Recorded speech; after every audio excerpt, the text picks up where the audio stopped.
할렐루야. 오늘 이 아침에 주님전에 나오신 여러분 모두에게 우리 주님께서 축복하시기를 다시 한번 소원합니다. 옆 사람하고 인사할까요? 안녕하세요. 반갑습니다. 안녕하세요. 반갑습니다. 아무리 봐도 성도님은 복덩어리가 틀림이 없으십니다. 인사하세요. 아무리 봐도 성도님은 복덩어리가 틀림이 없으십니다. 아멘. 사랑하고 축복합니다. 사랑하고 축복합니다. 아멘. 우리 복덩어리 성도 여러분, 혹시 여러분들의 인생에서 꽉 막힌 문제가 없습니까? 또 여러분들의 인생이 좀 서글프다, 좀 고달프다라고 생각하시는 분은 없으십니까? 제가 얼마 전에 책을 읽다 보니까 인생을 바꾸고 싶으면 3가지 버릇을 바꾸라라는 글을 읽었습니다. 너무 의미가 있는 얘기인데 그 내용을 보니까 3가지 버릇을 바꾸게 되면 인생이 바뀌어진다는데 도대체 무엇인가? 첫째는 마음 버릇을 바꾸라는 것입니다. 마음 버릇. 늘 부정적인 생각을 했던 내 마음을 이제는 긍정적으로, 늘 나쁘게만 생각했던 그 마음 버릇을 이제는 좋게만 생각하게 되면 내 인생이 바뀌어질 것이다. 또 하나, 말 버릇을 바꾸라는 것입니다. 여러분, 우리는 말할 때마다 늘 불평의 말을 하지요. 누구누구가 나쁘다라는 비평의 말을 하지요. 근데 이렇게 남을 비난하고 또 우리가 말할 때마다 불평하고 원망하던 이 말버릇을 좀 바꿔가지고 이제 우리 입에서 우리 말버릇이 칭찬하는 말, 누군가를 얘기할 때마다 늘 감사하는 말, 늘 사람들을 좋게 인정해주는 그 말로 바꿔봐라. 말버릇이 바뀌게 되면 내 인생이 달라진다는 것입니다. 더군다나 또 하나 재미있는 말은 뭐냐면 우리의 몸버릇을 바꾸라는 것입니다. 몸버릇. 찌푸린 얼굴보다는 웃는 얼굴이 훨씬 더 낫겠지요. 그리고 맥없이 그냥 어깨가 축 늘어져 가지고 힘없이 걸어다니는 모습보다는 여러분 당당하게 어깨를 펴고 용기 있게 당당하게 살아가는 모습이 훨씬 더 여러분 멋있지 않겠습니까? 이렇게 우리에게 마음버릇 바꾸고 말버릇 바꾸고 몸버릇 바꾸게 되면 우리 인생이 지금보다 훨씬 더 달라진 인생으로 바뀌어질 수 있다라는 이런 재미있는 글을 읽었습니다. 오늘 우리 금산장로교회 성도 여러분들은 그리스도의 일꾼입니다. 여러분들도 늘 긍정적인 말, 또 늘 칭찬과 감사를 하는 그 삶의 모습들, 그리고 늘 웃으며 당당하게 용기 있게 살아가는 그런 아름다운 삶을 살아가심으로 하나님의 은혜와 축복을 받는 저와 여러분 모두가 되기를 예수님 이름으로 축원합니다. 여러분, 오늘 본문 말씀 보니까 사도 바울이 고린도 교회 교인들에게 편지를 쓰고 있는 내용이 기록되어 있습니다. 고린도 교회는 제법 큰 교회였습니다. 제법 운영이 잘 되는 교회였습니다. 근데 이 교회가 문제가 생기기 시작을 했습니다. 어떤 문제냐면 교회가 분열하는 것입니다. 날마다 교회가 분열하는데 어떤 분열이 일어났냐면 교회 안에 꽤 이름 있는 사람들이 하나씩 분파를 만들어 놓는 것입니다. 나는 우리 교회 사도 바울이 우리 교회를 개척했으니까 나는 사도 바울이 제일 좋아. 사도 바울을 좋아하는 사람들이 모여서 사도 바울파를 만들었습니다. 어떤 사람들은 그래도 예수님의 수제자는 베드로야. 베드로의 별명이 게바니까 우리 게바를 좋아하는 사람들을 모이자 해가지고 게바파가 만들어졌습니다. 어떤 사람들은 그래도 젊은 목회자였던 아볼로가 말도 잘하고 얼굴도 잘생겼고 괜찮은 사람이니까 우리 아볼로 좋아하는 사람들을 모이자 해가지고 아볼로파를 만들었습니다. 교회 안에 파당이 생기고 분파가 생기게 된 것입니다. 여러분, 작은 교회가 바울파로 나뉘어지고 게바파로 나누어지고 아볼로파로 만들어주니까 어떤 사람들은 말하기를 바울도 아니고 게바도 아니고 아볼로도 아니다, 나는 예수 그리스도파다 해가지고 또 그리스도파가 또 하나 만들어졌습니다. 교회가 사분오열돼 가지고 찢어지고 갈라지고 여러분 나눠지고 아주 교회가 형편없는 교회가 되었습니다. 그래가지고 이 문제 많은 교회를 위해서 사도 바울이 이 문제를 해결하기 위해서 그들에게 편지를 쓴 내용이 고린도 전서면서, 여러분 오늘 본문을 통해서 사도 바울은 교회의 문제를 치료하고 문제를 진단하고 문제를 해결하기 위해서 애쓰고 있는 모습이 오늘 본문에 등장하고 있습니다. 여러분, 교회는 고린도 교회든지 금산 교회든지 서울에 얻는 큰 사랑의 교회든지 어떤 교회든지 사람의 생각이나 인간의 정으로 얽힌 조직은 절대 아닙니다. 사람이 만든 조직이 교회가 아니라는 것입니다. 여러분, 이 교회는 아무리 큰 교회일지라도 작은 교회일지라도 예수님께서 자기 몸을 십자가에 던지셔서 핏값으로 사신 교회가 바로 우리 교회고, 여러분 교회의 머리는 예수님이시고 우리 성도들은 예수님 안에서 한 형제 한 자매된 지체에 불과하다는 것입니다. 예수가 교회의 머리이십니다. 우리는 그 지체이라는 것입니다. 따라서 성도들은 그리스도에게 속한 성도들이기 때문에 서로 판단하거나 분열하지 말고 하나님을 중심으로 우리 모두가 하나가 되어야 된다는 걸 말씀하시면서, 그것이 예수님을 중심으로 해서 우리가 하나가 되는 것이 바로 성숙한 교회 공동체의 참된 모습이라는 것을 고린도 교회를 향해서 사도 바울이 외치고 있는 것입니다. 여러분, 그래서 사도 바울은 오늘 4장 1절에 이렇게 얘기하고 있습니다. 사람이 마땅히 우리를 그리스도의 일꾼이요 하나님의 비밀을 맡은 자로 여길지어다. 바울은 얘기하고 있습니다. 마땅히 우리를 그리스도의 일꾼이요 하나님의 비밀을 맡은 자로다라고 얘기하면서, 여러분 여기 본문 말씀 보니까 자기 자신을 비롯해서 사도 바울과 게바나 또는 아볼로나 모든 성도들은 다 모두가 그리스도의 일꾼이라는 것입니다. 여러분, 오늘 이 자리에 서 있는 저도 그리스도의 일꾼입니다. 믿습니까? 오늘 안내를 받던 우리 안내위원들이나 장로님들도 그리스도의 일꾼입니다. 그리고 찬양대원들도, 그리고 찬양했던 찬양단원들도 모두가 그리스도의 일꾼이고, 이 자리에 앉아 계신 여러분들도 그리스도의 일꾼입니다. 믿습니까? 그리스도의 일꾼입니다. 근데 일꾼이란 말은 우리가 보면 뭐 대단한 존재 같은데, 여러분 실제 성경적인 이 일꾼의 모습은 대단한 존재가 아닙니다.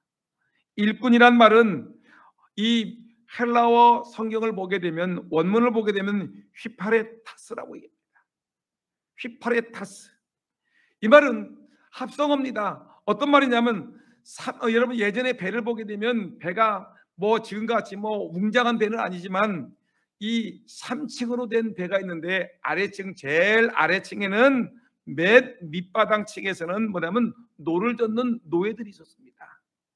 그래서 위층에서 선장이 배를 앞으로 가라 그러면 배 밑에 있는 이 노를 젓는 노예들은 어떡합니까? 선장의 명령에 따라서 앞으로 갈 수 있도록 노를 젓고, 배가 오른쪽으로 가게 하라 그러면 배가 오른쪽으로 갈수록 배 밑에 있는 종들은, 여러분 노예들은 배를 오른쪽으로 모는 일을 했습니다.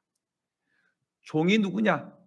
하나님의 교회의 일꾼이 누구입니까? 라고 말한다면 배 밑창에서 제일 천한 모습을 가지고 주인의 명령에 따라서 노를 젓는 사람, 바로 이 사람이 교회의 일꾼이라는 것입니다.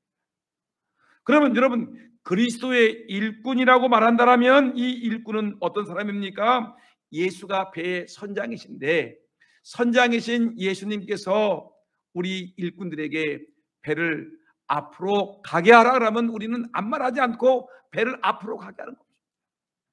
배를 왼쪽으로 몰아라 하면 배를 왼쪽으로 모는 배 선장이신 예수님의 말씀에 순종해서 우리는 주의 말씀대로 우리가 순종해서 명령에 순복하는, 그리고 따라가는 사람들이 바로 뭐냐? 교회의 일꾼이라는 것입니다. 예수님은 교회의 선장이시고 말씀하시는 분이시고, 그분이 뜻에 따라 우리는 주의 뜻에 따라 우리는 어디든지 주의 말씀에 순종해서 움직여 나가는 존재인 것입니다. 사도 바울은 그렇게 얘기하는 겁니다. 고린도 교인들에게 아볼로가 대단한 사람이 아니다.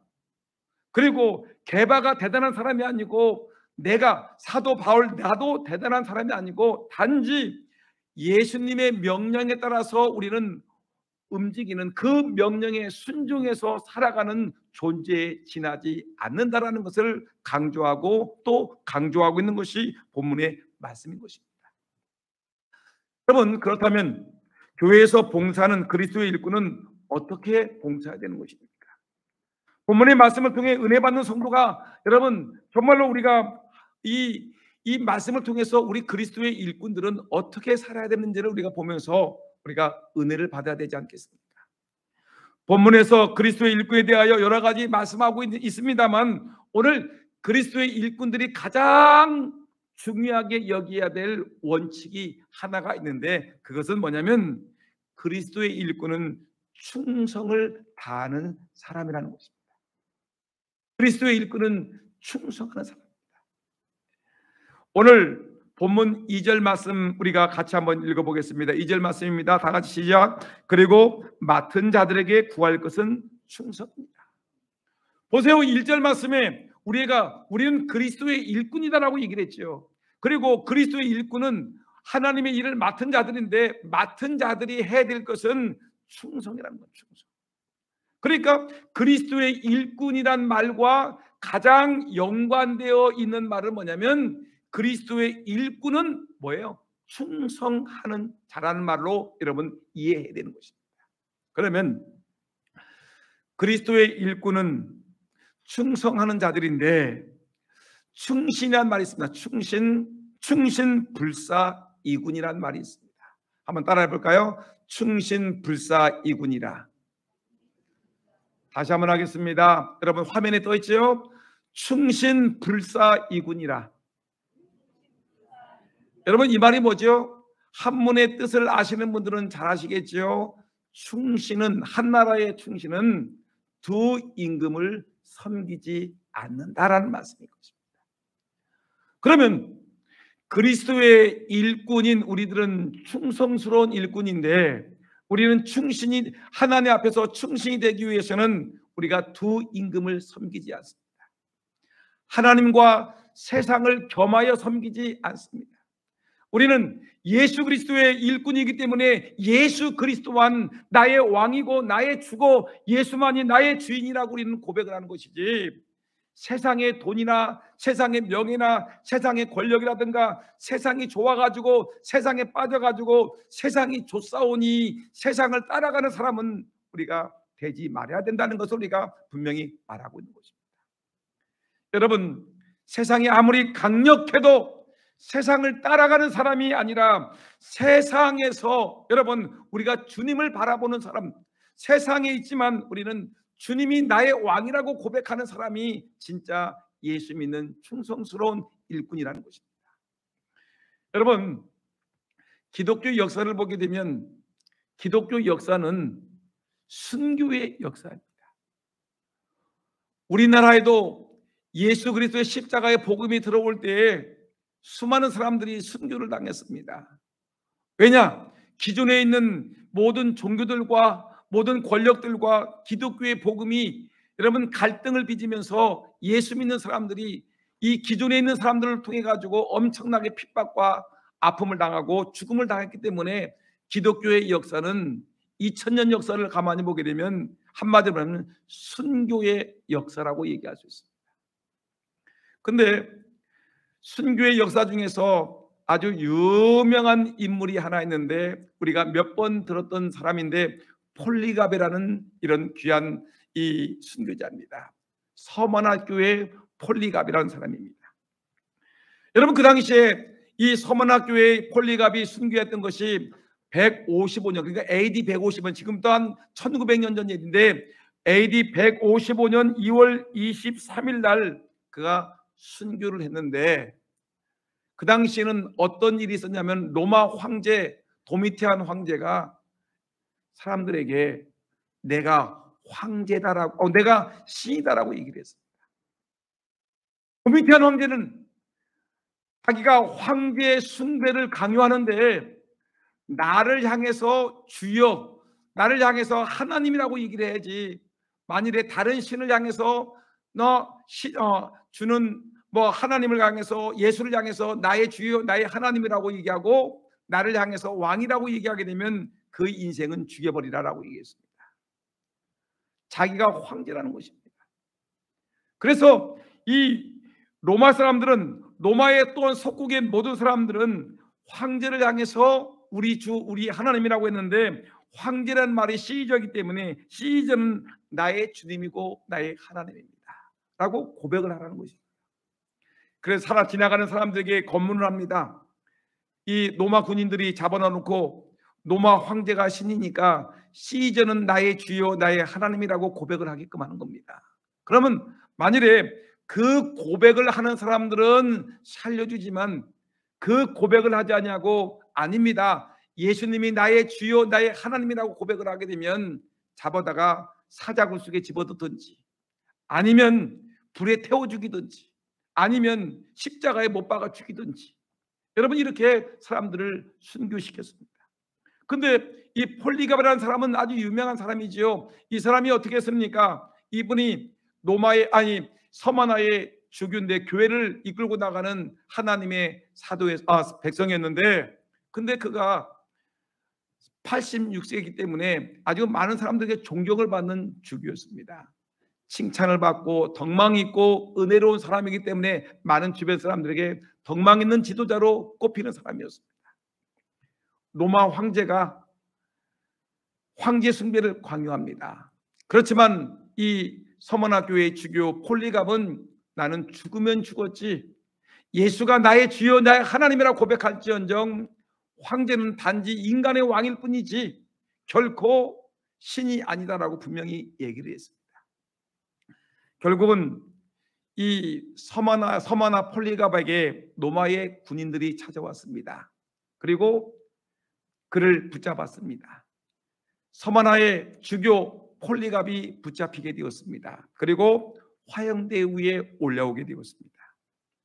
근데 이 사형 집행관인 이 사람이 서머나의 주교 폴리갑이 너무나 유명하고 덕망 있고 모든 사람들에게 널리 알려진 인물이라는 것을 알고 있기 때문에 이 사람을 살려주기 위해서 이 폴리갑에게 속삭였습니다.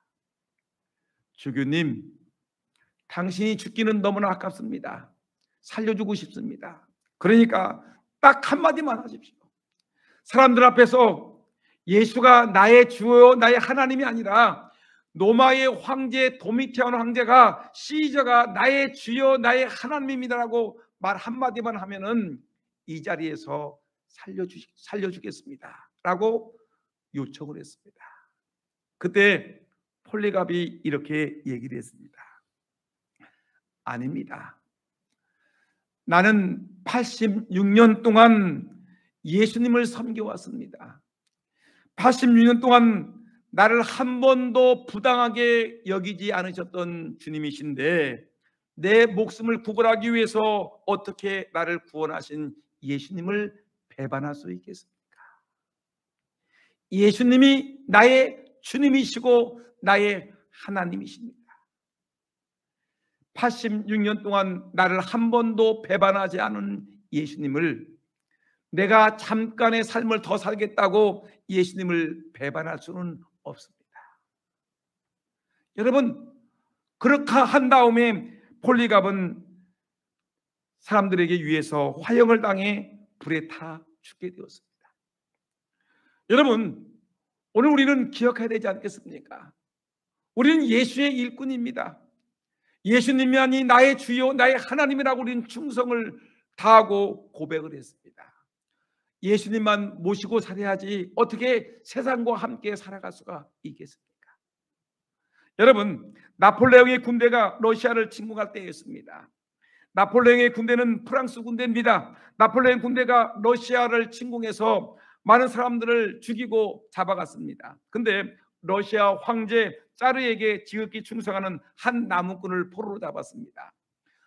나폴레옹의 군대, 프랑스의 군대가 이 나무꾼을 회유했습니다. 진정한 황제는 러시아 황제가 아니라 프랑스의 황제인 나폴레옹이 진정한 황제이니 나폴레옹에게 충성을 맹세하라고 얘기를 했는데, 이 나무꾼은 나는 죽으면 죽었지 러시아의 황제, 우리의 황제가 진짜 황제지 나폴레옹은 아니다라고 얘기를 했습니다. 몇 번을 설득해도 이 나무꾼은 완강하게 나폴레옹이 황제가 아니라 러시아의 황제 짜르가 진짜 황제라고 강조를 했습니다.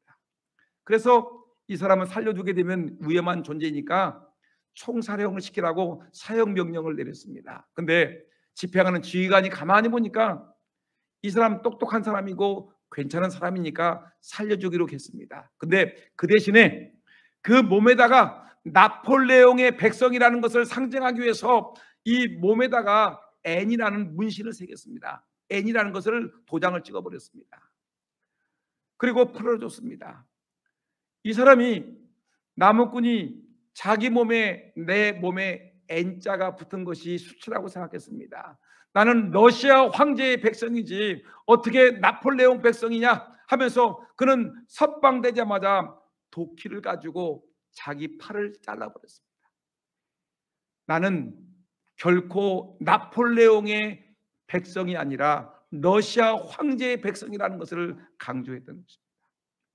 여러분, 우리는 이 말을 들어보게 되면 충성이라는 것이 무엇인지 아시 알겠습니다. 충성. 여러분, 나의 모든 것을 다해서 한 임금에게 충성하는 것이, 힘을 다하는 것이 충성 아니겠습니까? 요한계시록 2장 10절 말씀을 보니까 내가 죽도록 충성하라. 내가 죽도록 충성하라. 우리 주님이 말씀하고 있지 않습니까? 여러분, 본문 2절의 말씀을 다시 한번 읽어보겠습니다. 본문 2절 말씀 보니까 그리고 맡은 자들에게 구할 것은 충성이니라. 여러분 보세요. 맡은 자들에게, 여러분 장로의 직분을 맡았던, 권사의 직분을 맡았던, 찬양대의 직분을 맡았던, 집사의 직분, 교사의 직분, 우리가 차량 운전하는 운전의 직분을 맡았던 맡은 자들에게 구할 것은 충성인데, 여러분 맡은 자들은 충성을 해야 되는데 뭐라고 했습니까? 구할 것은이라는 말씀이죠. 구하라는 말씀이 있죠. 이 구하라는 말씀은 명령 단어입니다. 명령입니다.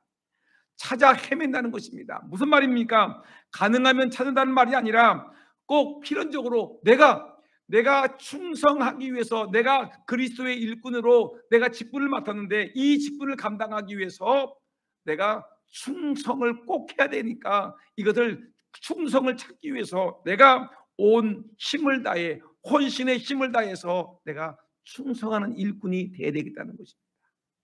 여러분, 집사의 직분을 맡았습니까? 충성하기 위해서 몸부림치셔야 됩니다. 내가 찬양대원이 되었고 교사가 되었습니까? 안내위원이 되었습니까? 내가 주방에서 봉사하게 되었습니까? 여러분, 충성하기 위해서 몸부림치셔야 되는 것입니다. 충성하기 위해서 내 힘 다 쏟아야 되는 것입니다. 충성이 그리스도의 일꾼의 필수 불가결한 자질이기 때문에 충성을 달라고 구하고 구해야 된다는 것을 우리에게 말씀하고 있는 것입니다. 여러분, 충성이란 말은 뭐냐? 자기에게 주어진 이 세상에서의 모든 시간, 나에게 주어진 모든 재능, 물질, 내가 소유하고 있는 모든 것을 총동원해서 그리스도를 위하여 일하는 것을 우리는 충성이라고 하는 것입니다. 내가 가지고 있는 시간이 있습니까? 내가 갖고 있는 재능이 있습니까? 내가 갖고 있는 물질이 있습니까? 내가 갖고 있는 소유가 있습니까? 이 모든 것을 다 동원해서 그리스도를 위하여, 예수를 위하여 모든 것을 다 드리는 것, 이것이 바로 진정한 충성이라는 것을 우리에게 강조하고 있습니다. 그러면 여러분, 그리스도의 일꾼이 가져야 될 세 가지, 충성하는 일꾼이 가져야 될 세 가지 지침이 있습니다. 충성하는 자가 가져야 될 세 가지 지침이 무엇인가? 여러분, 가장 먼저 충성하는 일꾼이 가져야 될 것은 뭐냐면 은혜 갚는 심정으로 충성을 해야 되는 것입니다. 충성하면, 내가 교회를 위해서, 주를 위해서 충성하게 되면 하늘 문이 열려가지고 돈다발이 우르르 떨어지겠지. 내가 주님께 충성하게 되면 우리 하나님께서 내 기도를 들어주겠지. 이것이 목적이 아니라 어떤 대가와 축복을 바라기 위해서 내가 충성하는 것이 아니라 하나님이 나에게 베풀어 주신 은혜를 생각하면서 나 같은 사람을 하나님의 백성 삼아 주셨고 나 같은 사람에게 그리스도의 일꾼이 되는 축복을 주셨으니 내게 주신 은혜에 보답하기 위해서 내가 충성한다는 이런 자세를 가져야 되는 것입니다. 그래서 사도 바울이 이렇게 얘기했습니다. 고린도후서 9장 15절 말씀 보니까 말할 수 없는 그의 은사를 인하여 하나님께 감사하노라. 말할 수 없는 하나님의 은혜 때문에 내가 주님께 감사합니다 라고 고백하는 것입니다. 사도 바울을 한번 생각해 보세요. 여러분, 사도 바울은 예전에 교회를 핍박하는 사람이었습니다.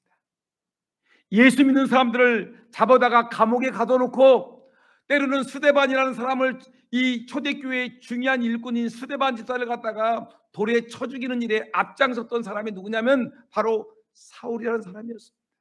그리고 이 다메섹이라는 도시에 가서, 외국 나라입니다. 그곳에 가서 체포영장을 가지고서 예수 믿는 사람들을 잡으러 가던 사람이 누구냐? 바로 이 사울이라는 사람이었습니다.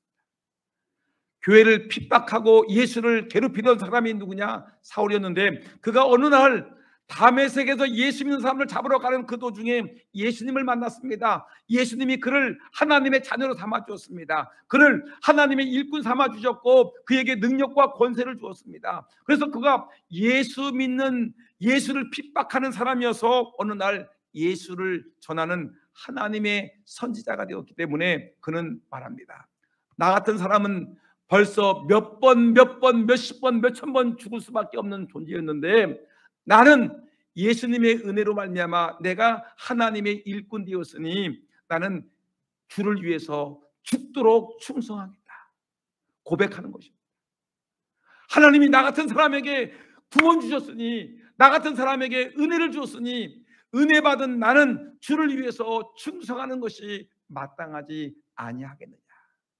여러분, 제가 주를 위해서 충성하고 우리 찬양대가 주를 위해 충성하고 우리 장로님들이 주를 위해서 충성하고 권사님들이 주일학교 교사가 주를 위해서 충성합니다. 여러분, 왜 충성하는겁니까?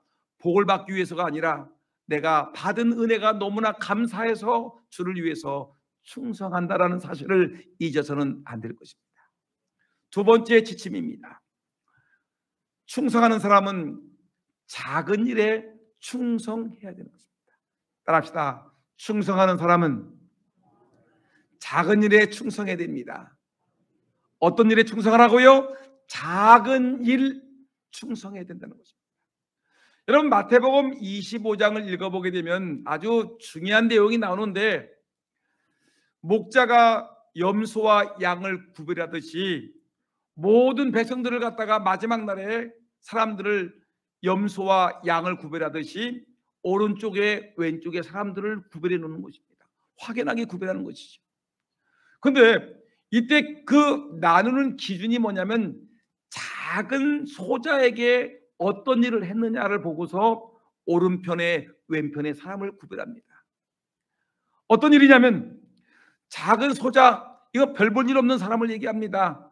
별로 중요한 인물이 아닌 것 같습니다. 근데 이 어린 소자에게, 어린 소자가 목마르면 그 목마른 사람에게 물 한 그릇을 대접했으면 너 오른쪽에 들어가라.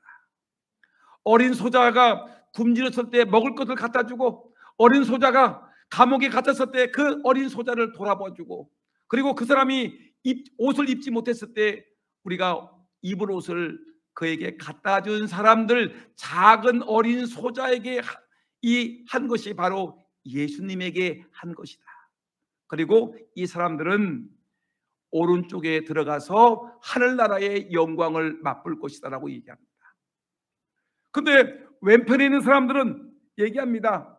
우리가 언제 예수님이 굶주릴 때 먹을 것을 안 갖다 주었습니까? 예수님이 옷을 입지 못했을 때 옷을 갖다 주지 않았습니까? 언제 그랬습니까? 라고 했을 때 예수님이 말씀하셨습니다. 어린 소자에게 냉수 그릇을 갖다 주지 않은 자는 바로 나에게 하지 않은 것이다. 어린 소자가 감옥에 갇혔을 때 그것을 돌아보지 아니한 사람은 바로 나에게 하지 않은 것이다.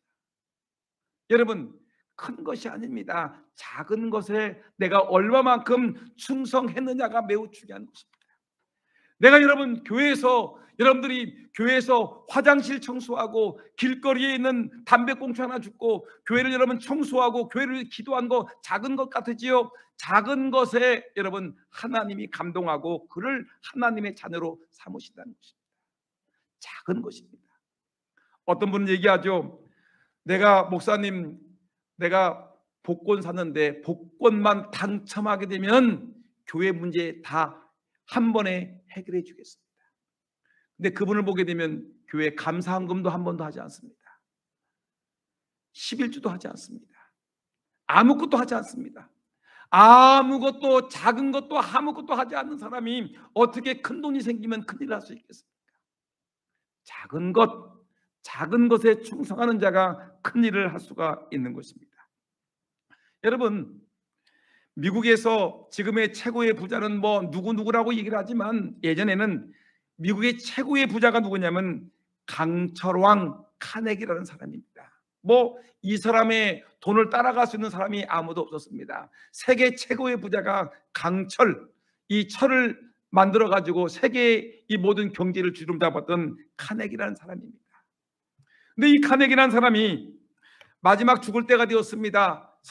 모든 사람들은 지금 전 세계가 이목이 집중되어 있습니다. 이 사람의 후계자가 누가 될 것인가라고 생각했습니다. 그런데 이 카네기가 마지막으로 자기의 후계자를 선정했을 때 미국 사람들뿐만 아니라 전 세계 사람들이 깜짝 놀랐습니다. 아니, 어떻게 이 무명의 사람이 후계자가 되었을까? 그 이름은 쉬브라는 사람입니다. 쉬브는 초등학교 학력밖에 없습니다. 청소부로 그 회사에 입사한 사람인데 청소부로 입사한 초등학교 학력의 이 사람이 어떻게 전 세계를 지배하는 강철 왕국의 회장이 될 수 있을까?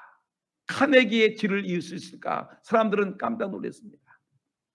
여러분, 근데 어떻게 그가 그런 거대한 회사의 사장이 될 수 있었을까? 그런 한마디로 하면 작은 일에 충성이기 때문입니다. 그런 제일 처음에 입사할 때 청소부로 입사했습니다. 정원을 관리하고 회사가 크니까 구석구석을 청소하는 청소부로 일을 했습니다. 근데 그가 워낙 성실하게 일을 하니까 작은 일에 열심히 하니까 정식 사원으로 채용을 했습니다. 그리고 그는 열심히 일을 하다 보니까 회장의 마음에 눈에 들었습니다. 저 사람 내 비서로 썼으면 좋겠다 해서 비서로 들어가게 되었습니다. 근데 비서가 된 후에는 이 카네기의 눈과 손과 발과 입이 되어서 항상 이 카네기를 도와주었습니다. 근데 카네기가 움직이는 곳에는 이 쉬브라는 젊은이가 있었습니다. 쉬브가 있는 곳에는 카네기가 있었고 카네기가 있는 곳에는 쉬브가 있었습니다. 어느 날 카네기가 밤 늦은 시간까지 회사의 일로 끙끙거리면서 회사에서 늦은 시간까지 있었습니다. 그리고 잠깐 바람을 쐬기 위해서 문을 열고 나갔더니 그곳에 우두커니 서 있는 청년 하나가 있었습니다. 쉬브가 있었습니다.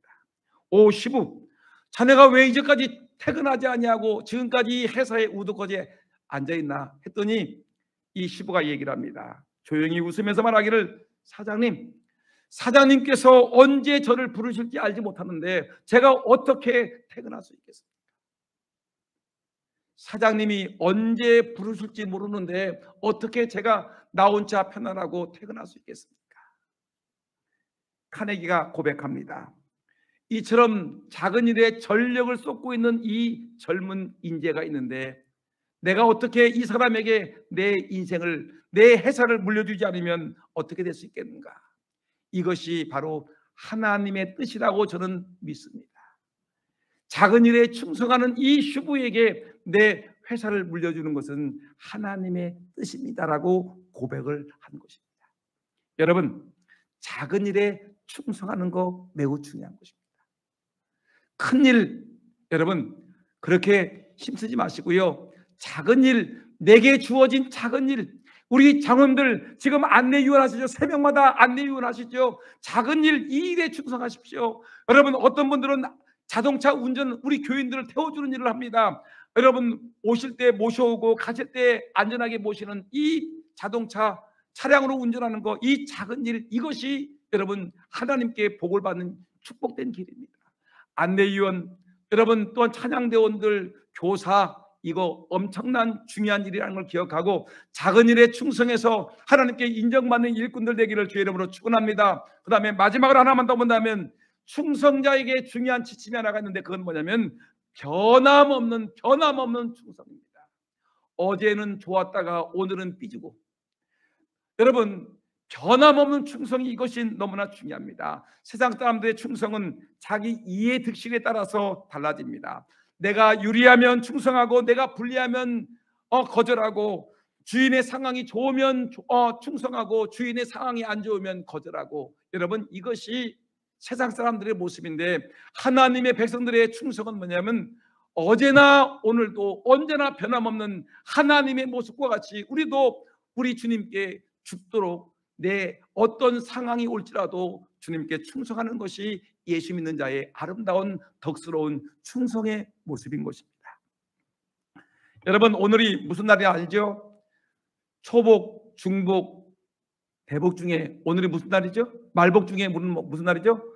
초복입니다. 저에게 문자가 왔는데 양 빨가벗긴 닭 한 마리를 저에게 보내주신 분이 있습니다. 사진으로 보내줬는데 오늘은 초복입니다. 근데 초복에 뭘 좋아하냐면 닭도 좋아하지만 사람들은 게를 좋아합니다. 근데 여러분, 게를 좋아하는 이유가 뭐죠? 멍멍탕 때문에 좋아할까요? 아니죠. 게는 충성의 대표적인 모습입니다. 주인이 가난하든지 주인이 도둑이든지 주인이 노인이든지 어린아이든지 상관없이 개는 자기 주인에게 충성을 다하기 때문에 사람들이 개를 좋아합니다. 어느 때는 주인이 화가 나서 개를 발로 걷어찰 때가 있어도 깨갱거리고 도망가도 조금 있으면 꼬리를 흔들고 주인에게 달려오는 것이 개의 모습입니다. 선배 목사님이 모였습니다. 선배 목사님이 설교를 하면서 이런 얘기를 했습니다. 자기 고백을 했습니다. 그 선배 목사님은 작년에 은퇴를 했습니다. 근데 그 목사님이 설교를 하면서 이런 말을 했습니다. 자기 고백을 하는데 그동안 오랫동안 교회 사택에서 살다가 이제 은퇴를 할 때 교회에서 마련해 준 아파트를 들어가게 되었다는 것입니다. 근데 아파트를 들어가는데 엄청난 고민이 하나 생겼는데 뭐냐면 그동안 10년 동안 자기가 큰 강아지를 키웠는데, 사택에서 키웠는데, 근데 아파트로 입주하는데 그 큰 개를 데리고 들어갈 수가 없는 겁니다. 그래가지고 이 개를 남들에게 줄 수도 없고 누구한테 팔 수도 없고 아파트에 들어갈 수도 없고, 그래서 동물병원에 가서 의사랑 상담했는데 그 의사 선생님이 말하기를, 동물병원 의사 선생님이 말하기를 안락사를 시키십시오. 그래서 안락사를 시키기로 결심을 했습니다. 그래서 안락사를 시켰습니다. 그리고 그 안락사된 개를 갖다가 이 장례를 치러줬답니다. 산에 올라가서 양지 마른 곳에다가 이 개를 묻어주면서 두 부부가 엉엉엉엉 울었답니다. 너무너무 슬퍼서 10년 동안 동고동락하면서 자기에게 충성을 다했던 이 개가 이 안락사를 당하는 모습 보면서 그냥 막 울었답니다. 그런데 한다는 소리가 뭐라고 하냐면 자기는 장례를 수없이 많이 치렀는데 교인들이 죽었다는 소리를 들었을 때 몇몇 사람들은 울었지만 그렇지 않은 사람들은 울지 않았다는 겁니다. 교인이 죽어도 울지 않았던 내가 개가 죽었다고 하니까 엉엉 우는 모습을 보면서 자기가 한심한 목사다라고 생각을 했다는 것입니다. 근데 그 설교를 듣고 있던 또 목사님 한 분이 이렇게 말합니다. 그 말 이해가 됩니다 라고 얘기를 합니다. 왜 그럴까요? 자기는 목회를 하면서 때로는 교인들에게 엄청나게 배신을 당했다는 것입니다. 엄청난 반대를 당하기도 하고 교인들 모두가 자기를 싫다라고 손가락질을 하면서 그런 수모를 겪어봤다는 것입니다. 근데 밖에 나가게 되면 교인들이 자기를 싫다고 하고 자기 주장에 대해서 반대하고 자기를 싫다라고 사람들이 외면했는데, 근데 집에만 들어오게 되면 그 못난 강아지가 꼬리를 흔들리면서 달려와서 막 깡충깡충 뛰면서 자기에게 달려들고 혀를 혓바닥을 핥으면서 자기에게 좋다라고 표현하는 그 모습을 보면서 세상에서의 근심과 걱정과 염려가 집에만 들어오면 깡충깡충 뛰면서 안기는 강아지를 보면서 야, 진짜 걔는 충성스러운 존재구나라는 것을 자기는 느끼면서 말하기를, 만약에 이 개가 죽으면 자기는 땅을 치고 울을 거라는 겁니다. 여러분, 무슨 생각이 납니까? 변치 않는 충성, 이 개의 모습이 무엇입니까? 끝까지 충성하는 겁니다. 주인이 어떤 상황에 있던 간에 이 개는 이 주인에게 죽도록 충성하는 모습을 우리에게 보여주는 것입니다. 여러분, 때로는 우리 인간은 개만큼 못할 때가 있습니다. 충성하는 면에서는 개보다 못합니다. 여러분, 기억하셔야 됩니다. 이제 우리는 예수 그리스도의 종입니다. 여러분, 죽을 때까지, 내 생명 다하는 그날까지 변치 않고 예수 그리스도가 나의 주요 나의 하나님이라는 이 고백을 하면서 끝까지 충성을 다하는 저와 여러분 모두가 되기를 예수의 이름으로 축원합니다. 이제 말씀을 마칩니다. 맡은 자들에게 구할 것은 충성이라는데, 은혜 받은 은혜 갚는 심정으로 작은 일을 하나까지 변치 않는 심정으로 충성을 다하는 저와 여러분 모두가 되기를 예수님의 이름으로 축원합니다. 기도하겠습니다. 하나님,